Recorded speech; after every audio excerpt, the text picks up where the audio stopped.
Hello viewers, welcome to this video. Viewers, in this video I will share English names of different vegetables. So let's start. Number 1, ginger. Ginger. Ginger means ada. Ginger means ada. Number 2, turmeric.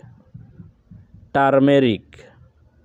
Turmeric means holud. Turmeric means holud. Number 3, spice. Spice.